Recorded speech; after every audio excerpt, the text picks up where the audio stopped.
Bienvenue à Kenton. Bonjour, chère communauté. J'espère que tout le monde va bien. Je m'appelle Francine. Pour ceux qui ne me connaissent pas, je suis à Kenton. Vous savez, après une semaine de célébration avec tous les hommes de Dieu qui sont arrivés à Kenton, on a eu une grande conférence de prière qui nous a vraiment aidés spirituellement, qui nous a élevés. Je suis de retour à Kenton pour vous montrer toujours le site de Kenton. Voici le site de Kenton Getaway. C'est notre quartier général. Pour ceux qui viendront d'ici quelques jours, c'est ici qu'on sera. Ici, nous allons célébrer. Il y aura des jeux, il y aura un peu de tout ici à Kenton. On ne sera pas, les choses ne vont pas se passer comme d'habitude, vous connaissez Hilton Hotel ici. On fera des choses iront plus naturellement, où nous allons vraiment, nous allons célébrer cet endroit. Alors, je suis arrivée ici, je suis ici pour vous présenter quelqu'un de très, très spécial, une personne qui vient d'arriver aux États-Unis. Donc, c'est pourquoi je le fais, tout simplement pour vous dire que ce n'est pas, n'est-ce pas, ce n'est pas un miracle, ce n'est pas quelque chose, c'est pas un mythe. C'est quelque chose qui arrive tous les jours. Nous recevons des gens de notre communauté tous les jours, comme notre frère est arrivé ici. Donc lui-même, je vais, n'est-ce pas, lui permettre de vous dire comment il est arrivé et comment il se sent à Kenton. Bonjour Ilji, ça va? Bonjour maman Francine, Tu vas bien? Je vais bien toi-même. Je vais très très bien, Ok, merci beaucoup. Alors nous sommes en hiver aux États-Unis, tu viens d'arriver aux États-Unis, comment ça se passe? Tout va bien? Super bien. super bien. Naturellement, ça peut caler les choses aux États-Unis. Ok, et le froid, ça te menace un peu? Comment ça se passe? J'ai pensé que ça sera pire, mais ça va pour l'instant. Oui, Si encore qu'aujourd'hui, là, il y a le soleil. Oui, mais déjà, on va dire qu'il y a eu des jours où il a fait vraiment froid, comme hier matin, par exemple.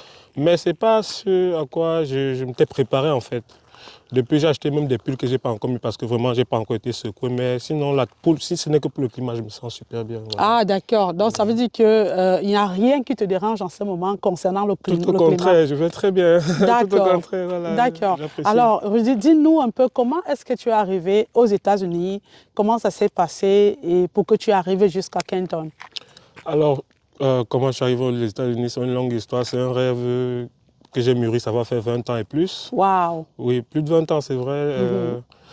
C'est vraiment un rêve et un peu de Njambo, on va dire ça comme ça, parce que mon rêve était basé sur la loterie américaine. Je n'avais pas les moyens financiers de me financer un voyage pour venir aux États-Unis. Mes parents n'ont pas d'argent, moi aussi, je n'avais pas d'argent. Donc je ne pouvais que rêver d'avoir une opportunité. Et l'opportunité que j'avais sous la main, c'était la loterie américaine. Donc j'ai joué à la loterie américaine pendant 19 ans sans jamais sauter une seule année. 19 ans, j'ai un frère, il est témoin de cette histoire, il s'appelle Cyril. C'est un frère à moi, il est témoin de cette histoire. Ton histoire est donc une très belle histoire de motivation alors. Oui, ce frère me dit souvent que je suis l'exemple de la persévérance, ce qui est vrai. Pendant 19 ans, sans jamais sauter une année, sans jamais, je dis bien 19 ans d'affilée. Et j'ai été sélectionné à la loterie américaine une première fois, je n'ai pas pu venir aux États-Unis. C'est la deuxième fois que j'arrive aux États-Unis. C'est-à-dire que j'ai suis sélectionné une première fois, il se passe des petits trucs dans mon dossier. Je ne veux pas être cancellé à l'ambassade, c'est-à-dire apporter des faux documents à l'ambassade. C'est comme ça que je décide de prendre sur moi de ne pas venir. C'est en 2015.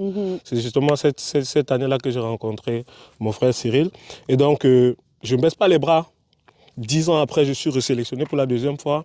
Et c'est donc comme ça que je viens aux États-Unis. Voilà. D'accord, d'accord. Voilà, ce n'est pas la loterie américaine que je suis là. Je suis arrivé à Kenton, justement. Je préfère le dire, j'arrive à Kenton également par le biais de cet ami. C'est lui qui m'a accueilli aux États-Unis. Waouh! Oui, parce que c'est une promesse qu'il me l'a faite depuis. On a gardé de très bonnes relations depuis 10 ans. Et puis, puisque tout le temps on parlait, lui et moi, il m'a dit le jour que tu arriveras aux États-Unis, puisque c'est qu'un jour tu vas arriver aux États-Unis. Oui, la motivation. Puisque c'est qu'un jour tu vas arriver aux États-Unis. Donc, oui, quand je suis arrivé aux États-Unis, il m'a accueilli. Il s'est arrangé à me trouver un endroit où je vais séjourner, où je vais habiter et tout. Donc, naturellement, je suis novice, donc je ne connaissais rien des États-Unis. Il m'a fait venir donc ici à Kenton, où je me sens comme un poisson dans l'eau. D'accord. Alors, parlons de Kenton. Comment ça se passe à Kenton depuis que tu es arrivé? Comment tu as trouvé l'environnement? Qu'est-ce que ça te fait? Je remarque juste un truc, c'est que Les États-Unis, c'est les États-Unis. Peu importe l'endroit où tu te trouves, tu te sens bien. Voilà, peu importe l'endroit où tu te trouves. Je suis à Kenton, c'est une petite ville comme toutes les autres. Je préfère être à Kenton d'ailleurs que d'être dans des grandes villes parce que là-bas, c'est plus cher, c'est plus bruyant, c'est plus risqué.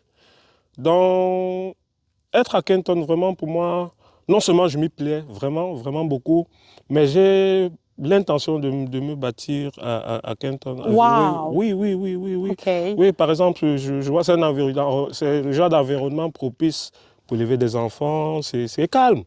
Ouais. Combien de temps ça te prend pour aller au supermarché à partir d'ici? 7 minutes, c'est-à-dire Oh, wow. 7 minutes, oui, 7 minutes. Wow. Walmart, c'est à 7 minutes d'ici, c'est pas loin. Oh, 7 wow. minutes. Walmart. Walmart, c'est ça, le supermarché. OK. Walmart, Wow. pour le gas station, c'est-à-dire l'essence, c'est 5 minutes. OK. Donc, 7 minutes, tu es là, tu fais tes achats, Mhm. et 7 minutes, tu reviens. Et j'ai aussi, comme je suis nouveau, il y a un endroit, c'est vrai que le nom m'échappe, où on prend la nourriture chaque lundi gratuitement. Ah oui, oui, Oui, oui, oui, je ne oui. sais pas comment ça s'appelle. Ouais, c'est vrai que moi-même, ça m'échappe parce que... Oui, le Oui. nom, oui, oui. Donc, Mais c'est au centre-ville ici. C'est pas loin. non, non, non, c'est pas le C'est pas centre-ville même, loin. c'est Kenton, je Oui. crois. Et puis l'endroit où on prend à manger, c'est pas au centre-ville même de Kenton, c'est pas si loin d'ici. Donc, ça veut dire que tu veux dire que tu as un endroit où tu vas chaque lundi, Oui, tu prends de la nourriture gratuitement. oui, gratuitement, Wow. gratuitement. Oui, Comment ça gratuitement. se passe là-bas? Tu te fais enregistrer. Puisque j'ai un visa valide, je suis en règle. Mais je pense pas que c'est vraiment important. Suffit de vivre à Kenton. Ça, c'est vraiment un élément, je ne peux pas épiloguer là-dessus. Oui, oui. Il suffit de vivre à Kenton. Et puis, tu es enregistré comme résident de Kenton. Et puis, tu viens prendre la nourriture gratuitement. Wow. Oui, oui, oui, oui. Wow. C'est ça. OK, alors, Rudy, je vais te poser cette question. Qu'est-ce que tu peux dire c'est-à-dire à notre jeunesse, à ceux qui sont comme toi, qui rêvent de venir aux États-Unis, qu'est-ce que toi, tu peux leur donner comme conseil? Chaque être humain peut avoir tout ce qu'il veut. Ça, c'est mon expérience à moi. J'ai tellement rêvé d'être venu aux États-Unis que maintenant, je rêve encore plus. Parce que je sais que tout le monde peut avoir ce qu'il veut, je crois. Alors, tout ce que je peux dire à ceux qui m'écoutent, c'est de rêver et de croire, surtout croire en ses rêves. Il faut croire que ce que tu veux, non seulement ça doit être possible de le faire, mais il faut y croire. Il faut y croire et mettre les moyens. D'accord. Et mettre les moyens, oui, oui, pour que ça arrive. Et si on est une bonne personne, si on croit en Dieu, effectivement, il accomplira beaucoup de choses pour vous. Je crois que c'est ça. OK. Rudy, aujourd'hui, nous sommes le 27 novembre. La semaine prochaine déjà, nous allons célébrer ce grand événement ici, comme d'habitude. Comme il est de coutume, chaque année, 2 fois par an, nous célébrons avec nos clients cet grand événement le mois de juillet et le mois de décembre. Et justement, pour le mois de décembre, ça va tomber la semaine, disons le week-end prochain. Oui. On peut dire le week-end sur prochain. Comment est-ce que tu te sens venant, c'est-à-dire que de recevoir ici chez toi, parce que ici c'est le chez toi et tu auras justement ces gens-là qui viennent de partout, de l'Europe, de l'Afrique, de l'Asie, parce qu'ils viendront de partout. Comment est-ce que tu t'es préparé pour les recevoir?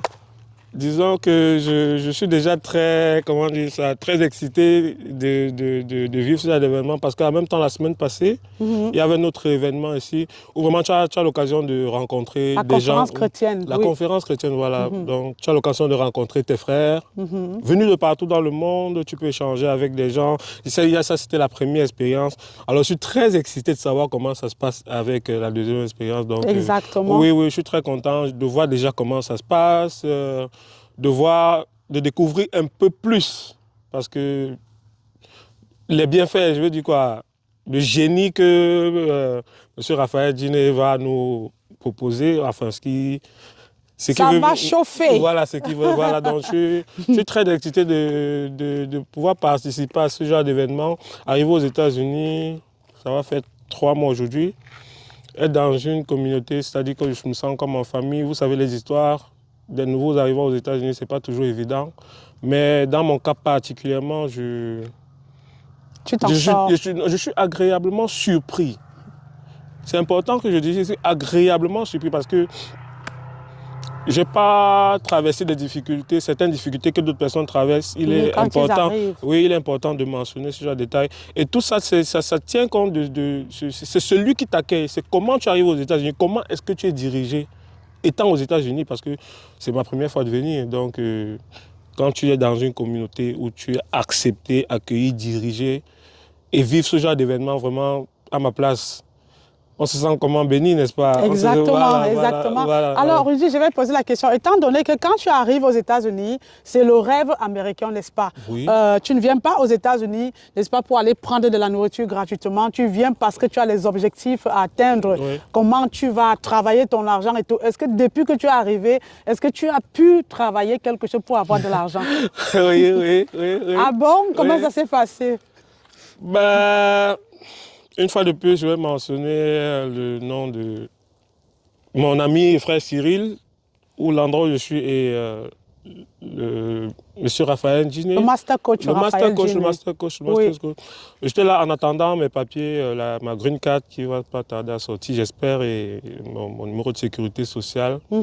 Donc, justement, par rapport à la conférence qui arrivait, je suis fait tout depuis le pays, donc je sais toucher un peu de tout. J'ai été un battant dans la vie, j'ai fait beaucoup de petits boulots.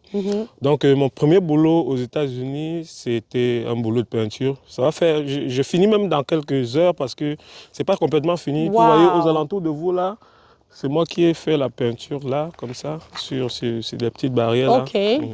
C'est d'ailleurs un travail, le travail était très bien fait et le boss a beaucoup apprécié. Ah oui, merci. Oui, on apprécie également parce que bon, c'était pas ça. Hein. Et je pense que là, l'équipe qui viendra va également apprécier. Voilà, donc oui, j'ai commencé à bosser, Oh, donc, grosso modo, je me sens très bien, tout va bien pour moi. Ok, donc tu veux dire que tu as eu le boulot étant ici aussi, tu as commencé à travailler. Bien sûr. Ok, que tu t'es déjà aussi fait un petit argent. Ah oui, un petit quelque chose pour mettre dans la poche. Et ça te plaît? Je suis très content.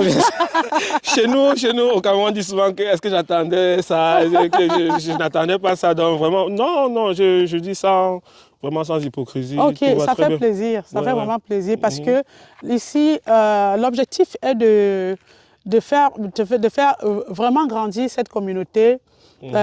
Comme tous les clients, comme tu vois des parcelles là, et ça veut dire que toutes ces personnes qui ont acheté le terrain chez nous, on l'espère également qu'ils viennent... Je suis un futur client, ça c'est sûr. Ah, d'accord, ça c'est une bonne chose. Non, c'est sûr. Ça c'est une bonne chose. Ouais, c'est ok, sûr. donc ça veut dire que ça c'est notre rêve de faire grandir la communauté, que quand on devienne, n'est-ce pas, notre communauté, la communauté africaine, comme d'autres communautés qui ont beaucoup de pouvoir aux États-Unis, parce que quand on a déjà une grande communauté, on s'attend à ce qu'on ait également des représentants, n'est-ce pas, au niveau de l'Assemblée, au niveau du Sénat, tu vois un peu. Bien sûr, oui, également donc pour essayer, n'est-ce pas, d'aider notre communauté, de voir qu'est-ce que la politique, les politiciens peuvent faire pour nous, pour notre communauté également. Donc je pense que c'est ce que les autres font, les Chinois, les Juifs et puis les Indiens, exactement. Donc c'est notre rêve à Kenton, c'est ce que le monsieur Raphaël Djiné a voulu créer. Donc vraiment, Rudy, ça a été pour moi un plaisir de partager ton expérience à Kenton avec moi et également avec les autres, surtout avec notre communauté. Alors je vais te demander si c'est que tu as un dernier mot à donner à notre communauté, si tu pouvais, tu venais à leur donner peut-être un mot, un conseil, qu'est-ce que tu vas leur dire? Je vais essayer de ne pas être long. Je suis arrivé dans un endroit, on m'a parlé d'un monsieur et je n'ai pas compris. Jusqu'aujourd'hui, j'essaie de comprendre comment un Africain peut arriver aux États-Unis et développer ce genre de... Ça sont des idées futuristes. Je vais dire que ça, honnêtement, c'est un visionnaire. Vous voyez? C'est un visionnaire. C'est-à-dire que je ne comprends pas comment quelqu'un arrive aux États-Unis. Pas que ce n'est pas faisable. Je veux dire, avoir l'idée aujourd'hui, créer une communauté dans un État comme le Texas, aux États-Unis déjà, et pouvoir, c'est-à-dire que créer une communauté autour de lui, bon, je pense que vous êtes ouvert... L'Afrique a des multiples talents. Voilà, justement. Donc, c'est pas comme si on était hostile à d'autres communautés, mais déjà, se sentir chez soi en communauté, c'est déjà une bonne chose. Donc, jusqu'aujourd'hui, j'essaie de comprendre, en fait, parce que c'est tellement loin de moi. Je me dis, comment quelqu'un peut réfléchir comme ça? Est-ce que c'est du génie? Est-ce que c'est du business? Est-ce que peut-être c'est tout ça mélangé en même temps? Donc, il faut vraiment que le Seigneur... Justement, je dis, il faut effectivement que le Seigneur accompagne ce genre de personnes et que le Seigneur bénisse ce genre de projet, que d'ici 10, 15, peut-être 20 ans. Non, ça c'est sûr, on parlera de lui déjà, on parlera de ce projet, de la manière dont la communauté africaine est en train de se bâtir. C'est sûr que dans les années futures, vraiment, ça sera quelque chose de fantastique, quoi. Donc, j'encourage tous ceux qui veulent bien venir nous rejoindre aux États-Unis, faire partie de la communauté et tout. C'est une très bonne chose. On s'y sent comme chez soi, voilà. Merci beaucoup, chère communauté. Vous avez écouté Rudy, quelqu'un qui vient d'arriver aux États-Unis, qui se sent bien à Kenton. Il n'a pas fait la grande ville Dallas. Il est venu directement à Kenton. Il se sent merveilleusement bien. Donc ici, ce n'est plus un mythe, c'est une réalisation. Nous sommes déjà, ce sont les grandes réalisations. Donc, je ne sais pas si vous avez tout écouté. Donc, moi, je ne peux que vous encourager. À bientôt.